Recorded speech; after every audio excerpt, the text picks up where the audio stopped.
Na semana passada e nessa semana, na verdade, desde a operação da Polícia Federal sem desconto, a gente fala sobre a farra do INSS, porque já existe um plano do governo para ressarcir os aposentados e pensionistas que perderam dinheiro. O governo diz que vai devolver aí 292 milhões de reais referentes a abril. E ontem o INSS anunciou que 9 milhões de segurados tiveram desconto e serão notificados para falar se foram regulares. Ou seja, você que vai receber esse aviso aí do INSS vai ter que dizer se sim ou se não, apesar de que o próprio órgão já sabe desse assunto. Bom, para falar sobre isso comigo, eu tenho a companhia hoje do Fábio Leite. Fábio, que é o nosso diretor da nossa sucursal do Portal Metrópolis lá em São Paulo.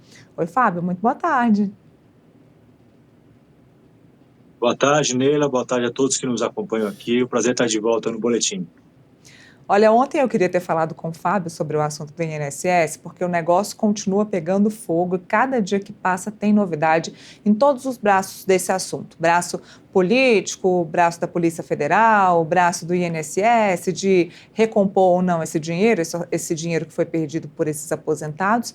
Mas ontem o nosso boletim foi praticamente temático sobre o novo Papa, então hoje é a oportunidade da gente falar sobre INSS. Bom, Fábio, eu estava dizendo, houve então essa coletiva de imprensa dos ministros e também do novo presidente do INSS ontem para dizer como esse dinheiro vai ser restituído. Inclusive disseram que se o dinheiro que foi perdido não for restituído pelo governo federal, esse ressarcimento aos aposentados vai sair dos cofres públicos. É isso mesmo? É isso, Neila. Ontem foi um dia importante, né, lá no Vaticano, mas aqui no Brasil também, porque o governo Lula, que está se sentindo muito pressionado a dar uma resposta rápida para essa crise, né, provocada aí pelo escândalo dos descontos indevidos do INSS, fez uma coletiva de imprensa para anunciar esse plano de devolução. Foi nessa coletiva, né, que estava ali representados, né, a CGU, né, a Controladoria Geral da União, a Advocacia Geral da União, o próprio INSS e o ministro da Previdência, o novo ministro, né, o Vonei Queiroz, estavam lá para anunciar esse plano de ressarcimento, né, que é uma forma como o governo tem encontrado também, né, de dar uma resposta rápida para tentar estancar essa crise que cresceu, né, porque muito em função da omissão do governo ao longo desse período todo, onde nós aqui no Metrópolis, né, revelamos e viemos contando com uma série de reportagens essa farra dos descontos do INSS. Então, ontem, algumas coisas que chamaram a atenção da gente. Primeiro, a gente descobriu, né, que o número de aposentados que sofreram descontos, né, foi dito ontem, então, que são 9 milhões de aposentados que, em algum momento desses últimos anos, sofreram algum tipo de desconto de mensalidade associativa. Eles vão receber, então, na próxima terça-feira, uma notificação do próprio INSS dizendo: você sofreu um desconto. Talvez muitos nem saibam. Talvez alguns sofreram desconto no passado e depois cessou, mas enfim. E aí o aposentado vai ter que dizer se ele autorizou ou não. Se ele não autorizou, o INSS vai dar o prazo de 15 dias para a entidade comprovar que teve autorização, né, documental daquele segurado. Caso contrário, ela vai ter mais 15 dias úteis para efetuar o pagamento, para devolver o dinheiro, né, para esse aposentado. E se isso não acontecer, a Advocacia Geral da União vai judicializar essa cobrança. E aí é um processo longo, a gente sabe como isso funciona na justiça, e ontem mesmo a própria ministra do Planejamento, Simone Tebet, disse que é muito possível que a União arque com uma parte dessa devolução até que consiga esse pagamento por meio das associações, que de fato foi quem provocou, quem roubou o dinheiro dos aposentados por meio dessa cobrança indevida de mensalidade. Para efetivar esse pagamento, a ação que o governo tomou, a AGU tomou ontem, foi entrar com uma ação para bloquear os bens de 12 entidades que foram consideradas ali como o núcleo das fraudes dos descontos, né? Então, 12 entidades que eles estão pedindo o bloqueio de 2,6 bilhões de reais. A gente não sabe, até porque o próprio INSS vai ver agora com essa notificação para os aposentados o tamanho do rombo geral, digamos assim, nas contas dos aposentados, ou seja, quanto foi de desconto indevido desses 9 milhões de aposentados que sofreram desconto. E aí a gente vai descobrir se esses 2,6 bilhões de bloqueio de bens, e se é que a justiça também vai achar toda essa dinheirama na conta dessas entidades ou dos empresários e lobistas envolvidos nisso tudo para ressarcir. Então, assim, o governo fez ontem um gesto político para a sociedade, para os lesados, para mostrar que quer dar uma resposta rápida, tentar vencer rapidamente essa crise, mas o dinheiro é um processo longo, moroso, e, enfim, quem já travou uma batalha judicial sabe como isso demora. Fábio, tem matéria aqui no nosso portal falando a respeito da exclusão de 4 entidades de fachada ou entidades que pagaram lobistas. E elas deixaram de ser investigadas, enfim, estão sendo deixadas de lado por qual motivo? Boa pergunta, Neila. A gente também quer entender o motivo, né? Quais foram os critérios adotados pela AGU nessa ação, porque é o seguinte, ontem, quando eles anunciaram ação de bloqueio contra 12 entidades, né, eles alegaram que os dois critérios fundamentais ali são entidades que eles disseram, com base ali na lei anticorrupção, que tem indícios muito fortes de que elas são entidades de fachada, ou seja, foram criadas só para fazer esse desconto indevido de aposentado, estavam em nomes de laranjas. E o segundo critério é que tem indícios fortes de que essas entidades pagaram propina a agentes públicos. A gente já disse aqui no boletim, já fizemos algumas matérias aqui no Metrópolis, mostrando como associações pagaram dinheiros para aquele lobista conhecido como Careca do INSS, que por sua vez repassou dinheiro para dirigentes do INSS que autorizavam as entidades a cobrar essa mensalidade. Só que a própria investigação da Polícia Federal, investigação jornalística nossa aqui, do repórter Luiz Vassalo, que já havia antecipado no ano passado, algumas entidades envolvidas nesse mesmo modus operandi de cobrança de mensalidade, com inúmeros questionamentos de fraude e indícios ali de que eram entidades de fachada. Então, assim, dentro dessas 12 entidades, né, nessa lista de 12, a gente detectou que 4, pelo menos 4, reuniam esses critérios que a AGU apontou. Ou são entidades com indícios fortes de fachada, em nomes de laranja, ou pagaram propina por meio do Careca do INSS, mas elas não entraram na lista dessa ação de bloqueio de bens.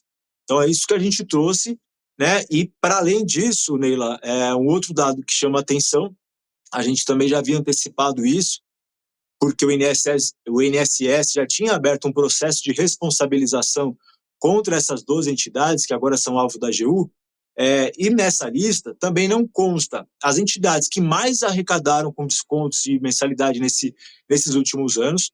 Entre elas está o sindicato, cujo vice-presidente é o Frei Chico, irmão do presidente Lula, está entre as 3 que mais cresceram nesses últimos anos. Tem indícios de fraude, porque a própria CGU fez uma auditoria, né, onde mostrava que vários dos aposentados que eles abordaram nessa pesquisa, nesse levantamento, disseram que não tinham autorizado. A Conafer, que também é líder, a Contag, só para citar 3 aqui, também ficaram de fora dessa lista da AGU. E ela também não inclui 8 entidades que a própria AGU, numa amostragem que ela fez no país inteiro, ela detectou que várias delas, 100% dos aposentados entrevistados disseram que não tinham autorizado o desconto. E 8 dessas entidades cujos entrevistados, 100% deles disseram que não tinham autorizado, elas também não estão nessa lista. A AGU está dizendo para a gente que outras ações virão, mas chamou a atenção de todos que elas ficaram de fora dessa primeira ação que a própria AGU classificou como o núcleo da fraude do INSS. Esse seu gancho aí de outras ações virão, a gente tem alguma coisa, alguma notícia ou especulação sobre os consignados das folhas de pagamento? Porque se bobear e for atrás dos consignados, esse valor vai subir consideravelmente.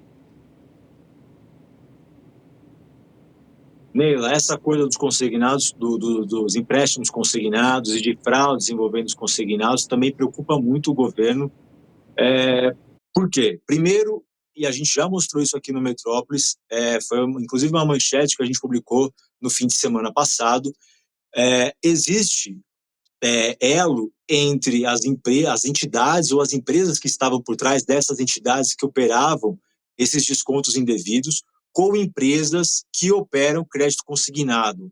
Eu falei aqui numa outra participação no boletim, né, que eles se alimentam do mesmo esquema para capturar esses dados dos aposentados e aplicar o golpe. Né? A gente também aqui no Metrópolis está avançando nessa investigação. Mas o que trouxe, e há indícios, o próprio Tribunal de Contas da União, enfim, há vários indícios que também existem fraudes na operação de empréstimo consignado. O que chamou a atenção e levantou esse alerta todo do governo é que estão juntando essas duas questões das fraudes, as fraudes dos descontos de mensalidade, que é um esquema diferente, com fraude de crédito consignado. O deputado Nicolas Ferreira divulgou um vídeo que viralizou, teve um grande número de visualizações, né, dizendo que não são só os 6 bilhões de descontos lá que a Polícia Federal divulgou logo que deflagrou a operação sem desconto no dia 23 de abril. Vejam só, aí tem um número que ele cita nesse vídeo, que é um número um número oficial, que fala de 90 bilhões de reais de empréstimo consignado. O governo diz, espera aí, 90 bilhões é o que foi destinado de crédito consignado no ano de 2023. Não significa que existe fraude em cima disso. Mas como existem vários indicativos, muitas reclamações de fraude também no empréstimo consignado, reclamações muito parecidas com as que existiam nos descontos, né, de mensalidade. Então, assim, juntou tudo isso. Então, se você pegar e for ver nas redes, está circulando muito de que, na verdade, o escândalo não é de 6 bilhões, mas sim de 90 bilhões. Ontem, inclusive, o Controlador-Geral da União, Vinícius Carvalho, divulgou um vídeo. Né? Logo cedo, a gente noticiou aqui para rebater esse outro vídeo que o Nicolas gravou, divulgando, né, falando dessa fraude aí dos 90 bilhões. Ele está dizendo que não dá para misturar uma coisa com a outra, justamente pelo que eu acabei de falar. O esquema dos descontos de mensalidade é uma coisa e empréstimo consignado é outra. Eles têm conexão? Eles têm conexão, a gente está observando isso na própria investigação da Polícia Federal. Tem vários operadores em comum, mas ainda não dá para dizer o tamanho disso, o alcance disso. O governo já está tomando algumas medidas para tentar uma vacina ali, porque viu como essa crise do INSS escalou. Então, obviamente, a investigação vai avançar muito nisso, que como são os mesmos operadores, mais para frente a gente vai voltar a falar sobre esse assunto com toda certeza. Mais para frente, certamente, na próxima segunda-feira, a gente já vai voltar a falar sobre novidades nesse esquema de golpe do INSS, dos descontos indevidos aí dos aposentados e pensionistas do INSS. Fábio, brigadão pela parceria aqui com a gente no Boletim e excelente final de semana para você. Para você também e para todos que nos assistem. Até a próxima.